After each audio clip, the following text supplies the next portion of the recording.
करण्याची तयारी ठरवलेली आहे पक्षामध्ये. शिवसेनेकडून असे काही इनकमिंग होणार आहे का? कारण चंद्रकांत दादा म्हटले की यादी बीजेपी मध्ये येण्याची तयार आहे. शिवसेनेमधली अशी काही यादी तयार आहे? आम्ही अगोदर सांगत नाही. आम्ही एकदाच बोललो, मी आणि उदय सामंत साहेब, आणि त्याचे परिणाम असे झाले की मग लोकांवरती दबाव यायला सुरुवात झाली. त्यांना वेगवेगळ्या पद्धतीने समजवायचा प्रयत्न झाला. पण तरी सुद्धा जितेंद्र जानावळेंच्या सारखे विभाग प्रमुख मुंबईतले त्यांना एवढं सांगितलं, बोलवलं, तरी सुद्धा ते मातोश्रीत गेले, मान्य उद्धव साहेबांना भेटले आणि मातोश्रीच्या पायरीवर डोकं टेकलं, ते शिवसेनेमध्ये शिंदे साहेबांच्या नेतृत्वाखाली आले. त्यामुळं आम्ही फक्त अगोदर सांगत नाही, शिवसेनेमध्ये सुद्धा मोठ्या प्रमाणामध्ये प्रवेश सुरू आहे. पण हे ऑपरेशन टायगर, हे ऑपरेशन म्हणून योजना बंद झाली का? माननीय प्रताप सरनाईक साहेबांचा उद्देश काय होता की एसटी ही तोट्यात पहिल्यापासूनच आहे. म्हणजे आपण जर बघितलं असेल तर जिथं दुसरं कुठलं वाहन जात नाही तिथं महामंडळाची एसटी जाते. विद्यार्थ्यांच्या शाळा कॉलेजच्या टाइमला बाकी खाजगी वाहतूक व्यवस्था असणाऱ्या यंत्रणा जात नाहीत, पण आपली एसटी जाते. डोंगरातल्या भागात, दुर्गम भागात, डोंगरातल्या वाडी वस्तीवर जिथं मोठे मोठे घाट चढून जावं लागतं तिथं खाजगी वाहतूकदार कोणी जात नाही, तिथं आपली एसटी जाते. त्यामुळं एसटी महामंडळ हे तोट्यात आलं. आपण ज्या सुविधा दिल्या 50% सवलतीच्या, त्याच्यामुळं तो तोटा वाढला. याच्यापेक्षा काही नाही. एसटी महामंडळाची तोट्याची जी अनेक 10-20 कारणं आहेत त्यातलं हे एक कारण आहे. म्हणून ती योजना बंद झाली का सवलतीची, किंवा ती योजना बंद करायबाबतीत सरनाईक साहेब काय बोलले का, त्याचा विपर्यास्त करू नका. फक्त जी एसटी महामंडळाची परिस्थिती आहे ती जनतेसमोर यावी हाच त्यांचा उद्देश होता. फक्त महायुतीला यश मिळालं नाही तर ते हिंदू साधू संतांनी हिंदू माणसाला जागृत केल्यामुळं हे यश मिळाल्याचं बोललं जाते. नरेंद्र महाराज जे आहेत, नरेंद्र महाराजांचं स्टेटमेंट मी सुद्धा वाहिन्यांवरती पाहिलं. अनेक घटक आहेत. महायुतीला एवढं प्रचंड बहुमत महाराष्ट्रात मिळवून देण्यासाठी अनेक घटक कारणीभूत आहेत. त्यामधला प्रमुख घटक हा माझ्या लाडक्या बहिणी या सुद्धा आहेत. साधू संत महात्मे सुद्धा आहेत. प्रवचनकार, कीर्तनकार ही सुद्धा मंडळी त्याच्यामध्ये. म्हणून मी म्हणतो अनेक घटक आहेत. त्यातला एक प्रमुख घटक हा माझ्या लाडक्या बहिणी आहेत, ज्यांच्यामुळे महायुतीला एवढं मोठं गौरवित यश मिळालेलं आहे. शिंदे गटाकडून ऑपरेशन टायगर नाही तर ऑपरेशन गद्दार सुरू आहे असं वैभव नाईक सकाळीच कोल्हापूरमध्ये त्यांनी असं वक्तव्य केले की ऑपरेशन गद्दार सुरू आहे. त्या पद्धतीनं लोकांना पक्ष प्रवेश दिला. वैभव नाईक आमचे मित्र आहेत. आमच्या बरोबर मागे ते आमदार होते. त्यांना फक्त मला एकच म्हणायचं आहे की एका बाजूला तुमचेच नेते म्हणतायत की मला रोज धक्के बसतायत. ते कशामुळं बसतायत त्याची जरा जर माहिती वैभव नाईकांनी जर घेतली त्यांच्या नेत्यांकडे जाऊन, त्यांना जाता येतं का नाही, त्यांच्याशी बोलणं नेत्यांशी होतं का नाही हे मला माहीत नाही. पण ते जर त्यांनी घेतली माहिती तर हा प्रश्न पुन्हा वैभव नाईक कधी विचारणार नाही. आणि यांचा जो संबंध आहे त्याच्यावर एक पोहरा समिती होती, तर ती अधिकृत नसल्याची घटनादायक माहिती. कुठली समिती? पोहरा केंद्रीय मला माहिती त्यामध्ये दाऊद आणि शरद पवार यांच्या नाही. मला याची कल्पना नाही. हा गृह विभागाशी निगडीत प्रश्न आहे, त्यामुळं याची सुद्धा माहिती माझ्याकडे आता तरी नाही. ओके. मंत्रिमंडळाच्या 2 मंत्र्यांच्यावरती राजीनामा दबाव काय कुणावर कोणी मागितला राजीनामा? कोणी मागितलं? विरोधकांचं कामच आहे सरकारी पक्षाच्या आमदार मंत्र्यांचे राजीनामे मागायचं. विरोधकांना काम काय? आता 240 आमदार एका बाजूला आणि 40 आमदार एका बाजूला आहेत विधानसभेमध्ये. एवढं मोठं बहुमत आहे. काही ना काहीतरी गोष्टी काढायच्या आणि त्याच्यावर सरकारवरती, सत्ताधारी पक्षावरती टीका करायची. आमच्या कुठल्याही मान्य मंत्री महोदयांवर काही जरी आरोप झाले तरी मान्य फडणवीस साहेबांनी, शिंदे साहेबांनी, मान्य दादांनी सांगितलेलं त्याची चौकशी होईल. चौकशीतनं दूध का दूध पाणी का पाणी बाहेर येईल. चौकशी तर होऊ द्या. चौकशी व्हायच्या आधीच जर तुम्ही त्यांना आरोपी म्हणून घोषित करणार असाल तर ते योग्य नाही. कुठल्याही राजकीय व्यक्तिमत्व असेल, लोकप्रतिनिधी असेल, त्यांच्या बाबतीत जर आरोप झाले तर त्याची योग्य यंत्रणेकडनं चौकशी झाली पाहिजे. चौकशीत ज्या गोष्टी पुढे येतील त्याच्यानंतर वरिष्ठ आमचे जे आहेत मुख्यमंत्री, उपमुख्यमंत्री महोदय ते ह्याच्यावर निर्णय घेतील. Okay, thank you. 12 तारखेला या बाबतीत ज्या ठिकाणी लोकांचा त्या रस्त्याला विरोध आहे तिथं लोकांचा विरोध डावलून कुठलीही गोष्ट करायची नाही अशा पद्धतीची भूमिका सरकारने घेतलेली आहे. इथल्या बाबतीत विशेषतः कोल्हापूरच्या बाबतीत माननीय पालकमंत्री असतील, इथले आमचे खासदार साहेब इथं आहेत, सगळे आमचे आमदार आहेत, या सगळ्यांशी चर्चा करून जर लोकांचा विरोध असेल तर लोकभावनेचा आदर हे सरकार करेल. ओके. जिल्हा परिषदेच्या माजी सैनिकांना 7% जागा विकत आहेत. या जागा फक्त माजी सैनिकांनाच मिळाल्या संघटना आणि याचं निवेदन मी माजी सैनिक कल्याण विभाग माझ्याकडे आल्यानंतर मी प्रत्येक विभागामध्ये किती पदं रिक्त आहेत एक सर्व्हिसमनसाठी राखीव ठेवलेली, त्याचा प्रत्येक जिल्हाधिकाऱ्यांच्याकडनं विस्तृत एक फॉर्मॅट दिलेला आहे, त्याप्रमाणे माहिती मागवलेली आहे.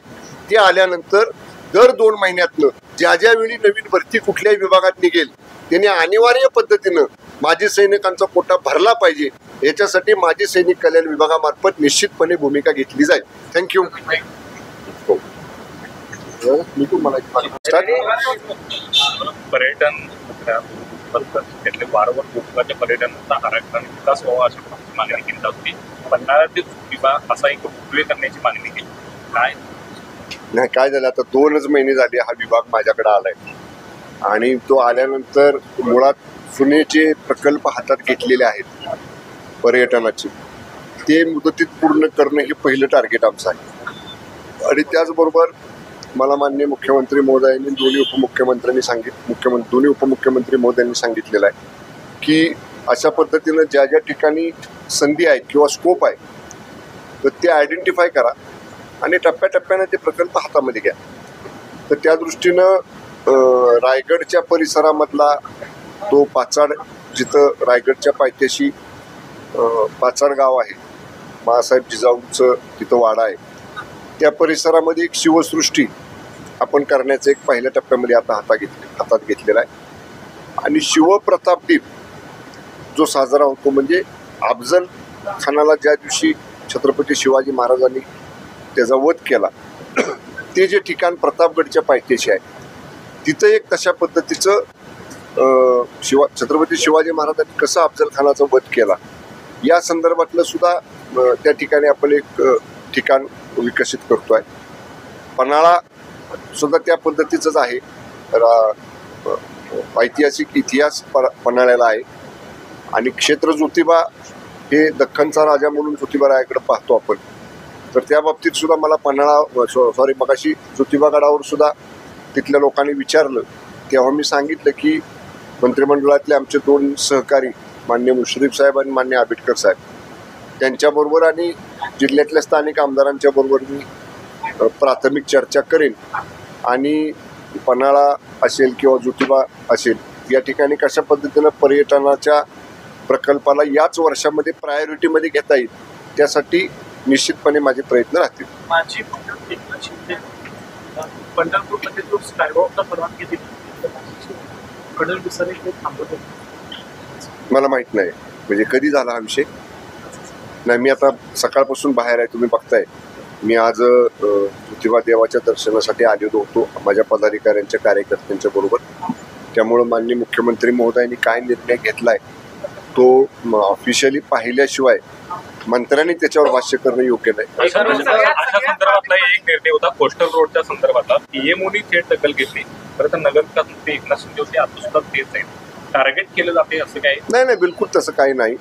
बघा तुम्ही काल माननीय एकनाथजी शिंदे साहेब, फडणवीस साहेब आणि अजितदादा मान्य दादा हे दिल्लीच्या मुख्यमंत्र्यांच्या शपथविधीला दिल्लीला गेलेले होते आणि दिल्लीमधनंच आदरणीय एकनाथजी शिंदे साहेबांनी त्यांची भूमिका स्पष्ट केलेली आहे की ते स्वतः मुख्यमंत्री असताना आम्ही सुद्धा त्या मंत्रिमंडळामध्ये होतो, जे निर्णय व्हायचे ते या दोन्ही उपमुख्यमंत्र्यांशी चर्चा करून शिंदेसाहेब घ्यायचे. शिंदेसाहेब कुठलाही निर्णय घेताना माननीय फडणवीस साहेबांना माननीय अजितदादांना विश्वासात घेऊन त्यांच्याशी विचारविनिमय केल्याशिवाय घेत नव्हते. हे कालच माननीय शिंदे साहेबांनी स्पष्ट केले आणि त्याचे आम्ही साक्षीदार आहोत. त्यामुळं आता नेमकं तुम्ही स्कायवॉकचं सांगताय किंवा कोस्टल रोडचं सांगताय याच्या बाबतीत तिथं समक्ष माहिती घेतल्याशिवाय किंवा माननीय मुख्यमंत्र्यांच्या बरोबर प्रत्यक्ष बोलल्याशिवाय त्यांचं काय मत आहे ह्याच्या बाबतीत ते जाणून घेतल्याशिवाय त्याच्यावर भाष्य करणं योग्य नाही. उद्धव ठाकरे यांनी काल उद्विग्नता अक्षरशः व्यक्त केली. म्हणजे अवस्था जपानसारखी, म्हणजे एखाद दिवस जपानमध्ये भूकंपाचा धक्का बसला नाही तर आश्चर्य व्यक्त केलं जातं, तसं माझ्या बाबतीत घडतंय असं ते म्हणतात. धक्का पुरुष झालोय असं त्यांचं म्हणजे त्यांना स्वतःला बसतायत धक्के. म्हणजे पक्ष प्रवेश हा पक्षातून लोक ज्या पद्धतीनं जात आहेत, जे धक्के बसतायत रोजच्या रोज, त्यावर त्यांना तसं म्हणायचं की रोज असे धक्के बसतायत, एखाद दिवस बसला नाही तर मग आश्चर्य वाटतात. त्याचं कारण शोधलं पाहिजे ना. रोज रोज धक्के बसत असतील तर त्या भूकंप बसणाऱ्या ठिकाणाचं उगमस्थान कुठं आहे. आपण बघा आता भूकंप कुठंही झाला तर अमुक ठिकाणपासून नैऋत्येला इतके किलोमीटर ते ठिकाण आहे, अमुक ठिकाणापासून पूर्वेला ते ठिकाण आहे, असं ते भूकंपाचा केंद्रबिंदू दाखवतं. माननीय उद्धव ठाकरे साहेबांनी केंद्रबिंदू शोधला पाहिजे की कुठल्या मूळ ठिकाणपासून हे भूकंप सुरू होत आहेत आणि त्यांच्यापर्यंत पोचत आहेत.